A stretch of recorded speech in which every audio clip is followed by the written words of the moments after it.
Okay, so I want to give you an example of what's the best that can happen and how I've been nudged to like program my mind and my heart in this way to be hopeful. When I was pregnant with the twins and I was about 20 weeks pregnant, and I had just found out that they were twins, in that same visit, they also confirmed that we had what they call twin to twin transfusion syndrome disease, which is a very high risk condition. They were basically like, you need to get surgery immediately. And we flew out to Colorado and I had surgery the next day.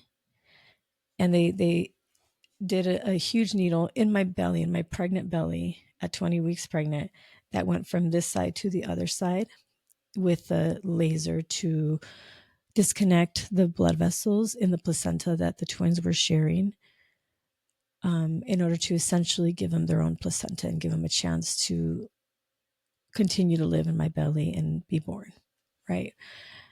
When we came back from that surgery, it was around Christmas time. And I remember we went to the perinatologist and he was like, this baby's doing good, but this baby, she had like a heart condition that they had found. And they said she's critical and failing. And when he said that, I wanted to punch him in his mouth. And I was like, do we need to keep coming back to you? Because you're just telling me all these things and it's not helpful. And I don't want to keep coming back here to talk to you about this. If there's nothing you can do for me and you're just checking and you're saying it doesn't look good, why do I need to keep coming back here? Because even if you found something, you couldn't do anything about it. And so we stopped going as often. We went probably like every, 3 weeks or so. And in that period of time when we stopped going, they had told me that she had a diagnosis of critical pulmonary stenosis and that she was going to need heart surgery as soon as she was born, which was probably going to be like a couple months early. And in my mind, my best case scenario was, God, help us to find the best doctors, help us to find the best cardiologists that will do her surgery and have all the best people and support and nurses and staff in the room when they're born and have the surgery go great and that everything's perfect. And like, this was what I was praying for when I would talk with God. And then one day I was sitting on the couch and I saw the words fully healed come up on the TV. And then I was like scrolling on my phone, I think it was Instagram, and I saw the words again, fully healed. And those words just were like haunting me, gloriously haunting me, following me around.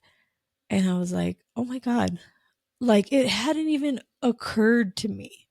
It hadn't even occurred to me to ask God to heal her. I thought, at best, I'm going to ask you to keep her alive and give us the best doctors and all this stuff. And I felt like God was like, ask me to fully heal her. And I was like, okay. And I started praying, asking God to fully heal her. So they came about 2 months early. And I gave birth at a hospital in Phoenix that was a level 4 NICU. And the plan was if she needed the surgery, she was going to be flown by helicopter over to Phoenix Children's Hospital, and the cardiologist would perform the surgery there. But I gave birth and she did not need surgery. They were just like, she doesn't need surgery. Like her heart is actually doing what it needs to be doing right now.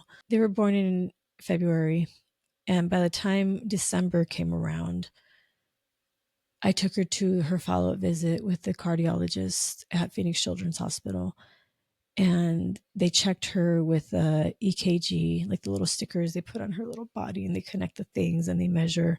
And the doctor came back in and gave me a piece of paper and he was like, she's fine. She's perfectly fine. I don't see why we need to do any more follow-up appointments. Like her heart is just completely functioning the way that it needs to be for her development. Like she's perfectly fine. And I was like, you mean to tell me that she's fully healed? And he goes, yeah, basically. And I go, okay, thank you. And it was just this moment of like, wow, God. Like it hadn't even occurred to me to ask for, I didn't even, I thought the best case scenario that I could conjure up was, would you supply all these things that we need to deal with this thing, instead of, God, would you perform a miracle for me? And would you, I don't care what anybody else is saying. I care what I believe you can do. And would you fully heal her? And I just love that story so much, because it's like most of the time I have such like a low view, low just outlook on what I even desire, of like, I don't even know what to ask for. Like I'm here, I can only look up so far. And I think that's why it's so important to dream with God, because I think there's just so much kindness and sweetness there. And like, it's like, actually, like, how about this? How about this?